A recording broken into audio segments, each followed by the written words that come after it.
Welcome to my channel. आज हम बात करने वाले हैं बीटेक के जो फर्स्ट ईयर स्टूडेंट्स हैं, फर्स्ट ईयर या फिर जो लेटर एंट्री वाले स्टूडेंट हैं जिनका एडमिशन हुआ है उनके बारे में, क्योंकि उनको बहुत सारे डाउट्स हैं कि उनका एग्ज़ाम्स थ्योरी बेस होगा या एमसीक्यू बेस होगा।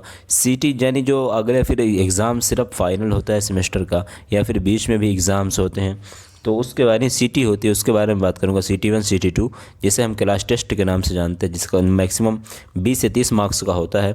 और उसके बाद जो आपका प्रैक्टिकल्स होते हैं, प्रैक्टिकल कैसे होता है, इंटरनल एक्सटर्नल, और फिर उसका एग्ज़ाम्स आपका यानी कब होगा, थ्योरी बेस होगा या फिर कैसे होगा, कैसे होगा, क्या कौन सा जो है उसका क्या पैटर्न रहेगा। और फिर उसके बाद बात करते हैं हम जो हमारा फोर्थ पॉइंट है स्कॉलरशिप का। स्कॉलरशिप आती है, नहीं आती है, कितनी आती है, किन स्टूडेंट्स की आती है। और उसके बाद फिफ्थ हमारा पॉइंट है बैक पेपर, यानी अगर आपका बैक लग जाती है, आप फेल हो जाते हैं, यानी कितने मार्क्स से आप पास होंगे, कितने नंबर से आपको अगर बैक लगती है तो फिर उसका सॉल्यूशन क्या है, या फिर बैक लगती है कितने बैक पे ईयर बैक होती है, यानी आप उसी क्लास में रह जाओगे या फिर आपको आगे नेक्स्ट क्लास में आपका एडमिशन होगा। तो इस बारे में हम बात करते हैं पूरा डिटेल्स में। चलिए मैं आपको शुरू करता हूँ। यानी अगर आपको कोई भी डाउट है फर्स्ट ईयर के बारे में या फिर second year later entry student से, तो आप वीडियो ज़रूर देखना। और अगर मेरी वीडियो के बाद भी आपको कोई भी डाउट रहेगा तो फिर आप मुझसे कमेंट करके पूछ सकते हैं। चलिए मैं आपको बताता हूँ कि आपका जो एग्ज़ाम्स कैसे होता है। तो मैं आपको एग्ज़ाम्स का क्वेश्चन पेपर दिखाता हूँ, रुक जाए, आप वेट करिए, मैं आपको दिखा रहा हूँ। तो आपको मेरी स्क्रीन पे क्वेश्चन पेपर दिख रहा होगा, जो इसका पेपर ये है थ्योरी ऑफ एग्जामिनेशन 2019-20, यानी अभी इसी साल का पेपर 19-20 में जो पेपर एग्ज़ाम्स हुए हैं। और फिर इंजीनियरिंग मैथमेटिक्स फर्स्ट का ये पेपर है। ये देखिए, ये आपका सब्जेक्ट नेम हो गया। और फिर ये आपका पेपर आईडी, ये देखिए पेपर आईडी आपकी लिखी होती है, आपको जो कॉपी मिलेगी उसमें पेपर आईडी लिखनी होती है।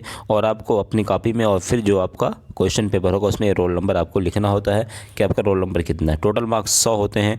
और फिर आपका टाइमिंग 3 आवर्स जनरली होता है।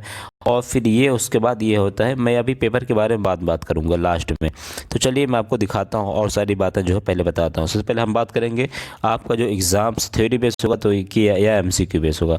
तो यार मैं आपको बता दूँ, देखिए जो एग्ज़ाम्स होता है, अगर कोई डिसीज़ होती है, कोई घटना होती है, कोई जो है इमरजेंसी केस होता है, जैसे कि कोरोना वायरस का जो आपको पता होगा कि चल रहा है इतने सारे दिनों से, तो उसमें यार आपका जो पेपर्स होते हैं उसमें एमसीक्यू बेस पे हुआ था, जो वो भी सिर्फ फाइनल जो स्टूडेंट्स हैं उनका हुआ था, केवल जो फाइनल वालों का। बाकी जो अदर स्टूडेंट्स हैं उनको प्रमोट कर दिया गया था, यानी केवल फाइनल वालों का जो हुआ था वो थ्योरी बेस पे हुआ था।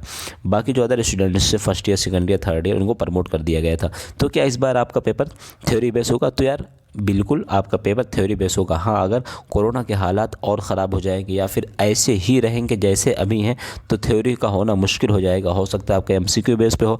और मैं आपको बता दूं, जैसे भोपाल में एक है कोई आरजी या राजीव गांधी इंजीनियरिंग कॉलेज, वहाँ का जो अभी कल का मैंने वीडियोज़ डाला था उसमें यहाँ है कि उसमें यह है कि जो पेपर उनका होगा फाइनल वालों का 7 और 8 सेमेस्टर वालों का, उनका पेपर होगा ऑनलाइन और लाइव माध्यम से होगा। जैसे कि लाइव आपके सामने जूम वगैरह से जैसे भी ले वो, बट उसमें यह है कि लाइव होगा उनका पेपर फाइनल वालों का।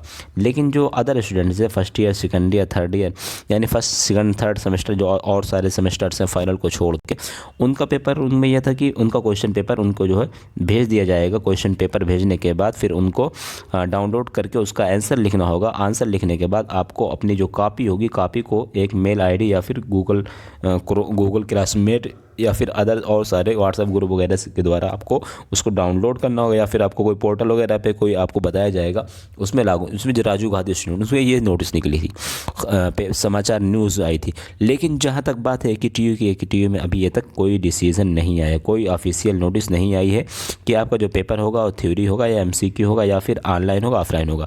लेकिन मैं आपको बता रहा हूँ, अगर आप कोरोना के जो केसेस चल रहे हैं, अगर आपको इसी हालत, क्योंकि आपको पता होगा कि जनवरी जो ठंडे की जो मौसम होता है उसमें कोरोना बढ़ रहा है, तो इस वक्त कुछ हालात गड़बड़ लग रहे हैं, कुछ जो है ज़्यादा केसेस आ रहे हैं। तो अगर केसेस ज़्यादा आएंगे तो आप समझ लीजिएगा एमसीक्यू बेस पे होगा, और अगर नॉर्मल कंडीशन रहेगी तो फिर थ्योरी बेस पे होगा। लेकिन अगर कोई ऑफिशियल नोटिस आएगी मैं आपको बता दूंगा कंफर्म जब हो जाएगा।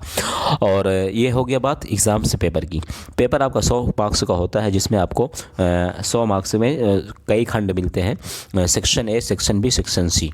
सेक्शन ए जो क्वेश्चन होता है, जैसे सेक्शन ए होता है उसमें जनरली 2 नंबर का क्वेश्चन होता है, 7 क्वेश्चन होता है। उसके बाद सेक्शन बी 7-7 नंबर के, सेक्शन सी इस तरीके से 3 खंड होते हैं, ए बी सी करके। आपको जो है सेक्शन सी में थोड़ा क्वेश्चन सेक्शन बी में थोड़ा क्वेश्चन ज़्यादा मिलेगा, उसमें से 3 क्वेश्चन आपको करने होंगे, यानी आपका 21 नंबर का हो जाएगा। 5 से 6 क्वेश्चन उसमें आते हैं जिसमें आपको 3 क्वेश्चन करना कंपलसरी होता है, यानी आप उसमें करना है आपको। अब आपको आता है नहीं आता वो आपके ऊपर डिपेंड करता है। उसके बाद सेक्शन सी जो होता है 7-7 नंबर का होता है, यानी उसमें कई सारे क्वेश्चन होते हैं। टोटल मिला के आपका जो मैं आपको बता रहा हूँ ये 70 नंबर का जो होता था उस बेसिस पे, लेकिन अब आपका 100 नंबर का होता है, तो उसमें इसी तरीके से कुछ थोड़ा बहुत डिफरेंस रहेगा। बट ये समझ चलिए 2 नंबर और 7 नंबर का क्वेश्चन जनरली अभी तक बनता था। और उसके बाद बात आती है आगे हो गया एग्ज़ाम्स का। थ्योरी MCQ क्लियर हो गया, आपका पेपर पैटर्न है, आपका टाइमिंग 3 घंटे का होता है, 100 मार्क्स का क्वेश्चन होगा। और फिर जो CT ये यानी जो एग्ज़ाम्स ये मैं बताया हूँ ये फाइनल एग्ज़ाम है। ये फाइनल जो सेमेस्टर का होता है, एक साल में 2 एग्ज़ाम होता है, 2 सेमेस्टर होता है तो 2 एग्ज़ाम फाइनल होता है। लेकिन उन्हीं एक सेमेस्टर 6 महीने के भीतर में आपका मिनिमम 2 CT होता है, जिसे हम CT का फुल फॉर्म होता है क्लास टेस्ट। 2 CT होता है, CT मतलब क्लास टेस्ट, और एक क्लास टेस्ट के बीच में जैसे आपके ने 1 महीने 2 महीने पढ़ाई किया तो आपका एक टेस्ट हो जाता है, कभी कभी 2-3 महीने के। यानी अगर आपका CT आपके ऊपर कॉलेज के ऊपर डिपेंड करता है कि सीट डिपेंड करता है कि CT के अलावा भी कुछ कॉलेजेस जो होते हैं वहाँ पे पेपर कराते हैं, जैसे प्रैक्टिस टेस्ट वगैरह या फिर वैसे टेस्ट जिसे जनरली आप बोल सकते हैं प्रैक्टिस टेस्ट या फिर टेस्ट वो लेते हैं, वो या MCQ लें या थ्योरी लें, कोई इसलिए दे देते हैं 10 क्वेश्चन 5 क्वेश्चन उसको देना होता है आपको। लेकिन 2 टेस्ट ये कंपलसरी है, ये तो होता आपका जो CT होता है। उसमें जो मार्क्स की बात करें तो मार्क्स 20 से 30 मार्क्स का होता है। वैसे तो 30 मार्क्स का होता है, लेकिन कहीं कहीं 20 मार्क्स का भी हो सकता है, तो आप मार्क्स मान चलिए 30 मार्क्स का होता है, 20 से 30 मार्क्स। इसमें कोई फेल पास नहीं होता है। बट ये है कि आपको आपका जो थ्योरी पेपर होता है और ये एक्सटर्नल जो पेपर होता है, यानी कि इंटरनल और एक्सटर्नल, एक तो CT हो गया और फिर जो एक्सटर्नल थ्योरी होगा वो दोनों को मिला के जब 70 नंबर का क्वेश्चन होता था तो उसमें आपको 21 एक्सटर्नल में लाना रहता है। और फिर इसमें जो आपका इंटरनल है इसमें आपके ऊपर डिपेंड करता है कि आपको मिला जुला के 40 प्लस होना चाहिए अगर 70 नंबर का आप क्वेश्चन पेपर होता है तो। लेकिन अगर 50 का होता है तो अगर 100 नंबर का होता है तो आप मान लीजिए 50 प्लस होना चाहिए, आपका 50 या उस प्लस होना चाहिए। यानी इस तरीके से आप समझिए आपका जो क्राइटेरिया रहेगा आपका 70 नंबर वालों का, आप ये मान के चलिए 50 इक्वल्स या ग्रेटर देन 50 इक्वल्स या ग्रेटर देन आपका होना चाहिए, यानी 50 से ज़्यादा होना चाहिए।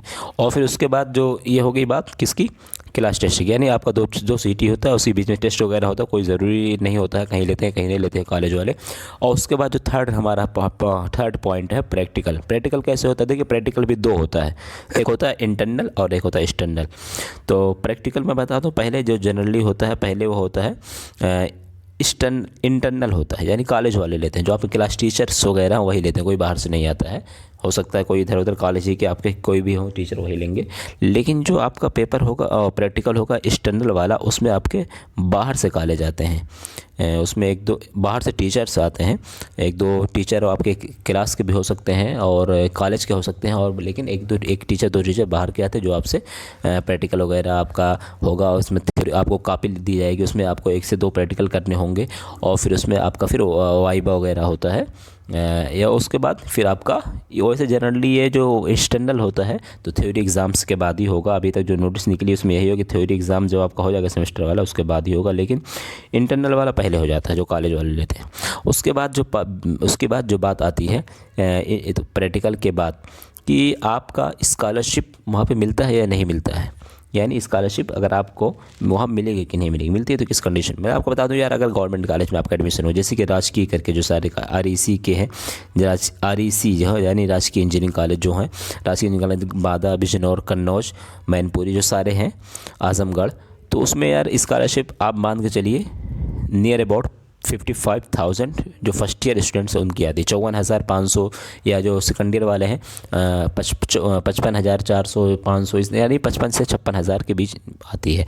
ये मैं बता रहा हूँ कि इनकी सिर्फ जो है स्कॉलरशिप मतलब मिला के। लेकिन जो SC ST के कैंडिडेट हैं, SC ST जो स्टूडेंट्स हैं, उनकी 60 से 61,000 62,000 नियर अबाउट आती है, यानी 60,000 प्लस आती है उनकी, क्योंकि उनकी जो फ़ीस होती है टोटल का टोटल पूरी आ जाती है। लेकिन जो जनरल ओबीसी के स्टूडेंट्स होते हैं उनकी थोड़ा कम आती है, 5-6 हज़ार, यानी 55,000 आप मान सकते हैं। और इस स्कॉलरशिप क्राइटेरिया यही है कि आपके जो ओबीसी वगैरह के कभी कभी उसमें क्राइटेरिया लगा दिया जाता है कि 60 प्लस 65 प्लस होगा आपका, तभी आएगा 60 या 65 प्लस, तभी आपका जो है स्कॉलरशिप आएगा। लेकिन जैसे होती नहीं है, कभी कभी लगा दी जाती क्राइटेरिया, तो आप मान के चलिए अगर आपके एग्ज़ाम से अच्छे हो रहे तो आपकी स्कॉलरशिप आ जाएगी, कोई रुकने उकने का नहीं है, कोई आपको टेंशन लेने की आवश्यकता नहीं है। और अगर आपको एग्ज़ाम फॉर्म अभी नहीं फिल किए तो आप फिल कर सकते हैं, उसकी डेट दिसंबर तक है। और अगर मैंने वीडियोज़ बनाए, अगर आपने नहीं फिल किया है तो आप बता देना, मैं जो है आपको डिस्क्रिप्शन पे लिंक या फिर कमेंट बॉक्स में लिंक दे दूँगा, या फिर मैं बता दूँगा, तो आप वहाँ से फिल कर दीजिएगा। और उसके बाद अगर बात करें बैक पेपर की, तो यार देखो बैक पेपर यानी अगर आपका बैक पेपर का मतलब ये होता है जिसे हम CP कैरी ओवर बोलते हैं, यहाँ बीटेक वाले students carry over paper CP1 CP2 मतलब आपका एक पेपर में लगा कि 2 पेपर में लगा है, इस तरीके से हो गया CP कैरी ओवर पेपर या फिर बैक पेपर जिसे बोलते हैं। तो ये तब लगता है जब आपके 1 number 2 number 4 number 8 number 10 number आपके कम रह जाते हैं इंटरनल या फिर एक्सटर्नल, क्योंकि अगर आप जगह 21 जो क्राइटेरिया पहले था, अगर आपका इससे कम मार्क्स आता था तो ये लग जाता था कि आपका बैक लगा है। अब उसको आपको क्या करना है, जैसे आपका मान लीजिए आपका भी फर्स्ट सेमेस्टर है या आपका थर्ड सेमेस्टर, फर्स्ट या थर्ड सेमेस्टर आपका है, आपको इसमें एडमिशन हुआ है, तो इसमें ये होगा अगर आपका उसमें कुछ मार्क्स कम आ जाएंगे जो आप पेपर देंगे अभी इस साल इस सेमेस्टर का। ऑड मतलब ये होता है 1357, इवन मतलब होता है 2468। तो आप जो इस 8 सेमेस्टर यानी फर्स्ट या थर्ड का पेपर देंगे उसमें ये होगा कि अगर आपका कोई भी कुछ नंबर 5-10 नंबर कम आ जाएगा तो फिर आपको, जैसे आपका आड है तो आड मतलब हो गया 3 5 7 1 3 5 7, तो आपको फिर इसमें अगर आपको फर्स्ट में आता है तो आपको थर्ड सेमेस्टर में, यानी मैं क्लियर कर दूं, अगर आपकी फर्स्ट सेमेस्टर में कोई बैक आती है तो आपको थर्ड सेमेस्टर में फिर मौका मिलेगा, उसमें आप जो है पेपर दे सकते हैं। लेकिन इसी तरीके से अगर आपका थर्ड सेम में कोई बैक आती है, जैसे कि 2 नंबर 4 नंबर तक कम आ जाता है, तो आपको उसके बाद वाला जो सेमेस्टर 8 वाला होगा यानी 5th सेमेस्टर, इस तरीके से 5th में आएगी तो 7th सेमेस्टर, और 7 में आएगी तो फिर आप समझ सकते हैं, आप मान के चलिए 8 के बाद 9 आता है, यानी आप फाइनल हो जाएंगे, उसके बाद आपको देना होगा। हाँ, एक सॉल्यूशन, और पहले मैं बैक वाला समझा दूँ आपको कि आपका जो बैक लगता है यार, आप कोई टेंशन नहीं, 2 से 2 paper, 1 paper 2 paper 4 paper 6 paper 7 paper तक लग जाता है। वैसे जनरली इतना लगता नहीं, बहुत कम स्टूडेंट का लगता होगा, तब भी उनको जल्दी क्लास में बैक, यानी आपका ईयर बैक नहीं होता है, आपको उसी क्लास में आपको नेक्स्ट क्लास में एडमिशन मिल जाएगा। और फिर उसके बाद जैसे होता है अगर आपका बैक पेपर लगा हुआ है तो उसमें एक सॉल्यूशन और आपको ग्रेस मार्क्स होता है, ग्रेस मार्क्स आप ले सकते हैं। ग्रेस मार्क्स से अगर आप 15 के बाद 16 के बाद वाले बैच वाले जो एडमिशन लेते हैं उनको 7 मार्क्स का मिलता है, 7 मार्क्स का ग्रेस मिल जाता है। लेकिन जो 15 के पहले बैच वाले स्टूडेंट्स हैं उनको 10 मिनट का मिलता था, लेकिन अब उसकी कोई बात ही नहीं करनी है हमें, तो 7 मार्क्स आप मान के चलिए। लेकिन आप 1 ईयर में ओनली 1 टाइम से ले सकते हैं ग्रेस, आपको 1 साल में एक सब्जेक्ट में केवल एक ही बार मिलेगा। आप ये सोचें कि मैं 3 नंबर एक पेपर में ले लूँ, 4 नंबर एक पेपर में ले लूँ, ऐसा नहीं होगा। हाँ, अगर आपको ग्रेस मिल जाता है तो आपकी डिग्री पे कोई इफेक्ट तो नहीं पड़ेगा, लेकिन आप एक समझ सकते हैं कि एक दाग ज़रूर लग जाएगा। तो इसलिए कोशिश करिए आपका बैक ना लगे, आपको ग्रेस ना लेना पड़े। ग्रेस लेते हैं तब भी कोई टेंशन लेने की आवश्यकता नहीं है, ग्रेस बहुत सारे स्टूडेंट लेते हैं, तो आप मान के चलिए कोई आपको परेशान होने की आवश्यकता नहीं है अगर आपको ग्रेस लग गया है। और PWG मतलब होता है पास विद ग्रेस। अगर आपका रिजल्ट में ग्रेस मिल जाता है तो उसमें एक हैच का या फिर स्टार का सिंबल बन जाता है इस तरीके से या फिर इस तरीके से, इसका मतलब है कि आपको इस सब्जेक्ट में इस पेपर में ग्रेस मिला है। और आपका रिजल्ट क्या लिखाता है, PWG पास विद ग्रेस। तो ये हो गया बैक पेपर के जो स्टूडेंट्स से रिज़ल्ट वगैरह के बारे में। तो मेरे हिसाब से अब कोई डाउट तो बचा नहीं है। मैं एक दोबारा रिपीट कर देता हूँ, आपको जो एग्ज़ाम्स होंगे थ्योरी MCQ, इसका जैसे अभी तक कोई कंफर्म नहीं है, लेकिन जहाँ तक मेरी अभी सब यही बात चल रही है कि थ्योरी का पेपर होगा जहाँ तक मेरी जानकारी में है। और CT आपकी 2 होती है, यानी हर सेमेस्टर के बीच में आपका 2 CT होता है। और उसके बाद CT के बाद प्रैक्टिकल एग्ज़ाम होगा, वो भी 2 होगा, इंटरनल और एक्सटर्नल। और उसके बाद प्रैक्टिकल के बाद जब हो जाता है फिर एग्ज़ाम्स आपके जो होंगे इंटरनल प्रैक्टिकल के बाद, उसके बाद पेपर होता है थ्योरी MCQ जो भी होगा। और उसके बाद बात स्कॉलरशिप की मैंने कर ही ली है कि स्कॉलरशिप लगभग सभी स्टूडेंट्स की आ जाती है। 50 से 55 हज़ार 60 हज़ार के बीच। और फिर बैक पेपर जो होता है आपका कोई क्राइटेरिया, अब ये नहीं है कि आपको 2 नंबर 4 नंबर या फिर 2 पेपर 3 पेपर में आपका बैक लग गया तो ईयर आपकी बैक हो जाएगी, ऐसा नहीं है। आप आराम से पढ़ाई कर सकते हैं। उसके अलावा अगर आपको कोई भी डाउट रहेगा, कोई भी कन्फ्यूजिंग है, तो आप मुझसे कमेंट ज़रूर करना। कोई आपका एक छोटा से बड़ा सिस्टम टॉपिक कोई भी आपका डाउट हो AKTU से रिलेटेड, मुझे ज़रूर कमेंट करके पूछ सकते हैं। और अगर आपको अभी तक नोट्स सिलेबस वगैरह नहीं मिला तो यार तब भी बताना मुझे, मैं आपको नोट्स या फिर जो है PDF बुक्स वगैरह है मैं प्रोवाइड कर दूंगा। आपको कोई और डाउट है तो मुझसे कमेंट कर लेना। आज के लिए बस इतना, थैंक यू वेरी मच।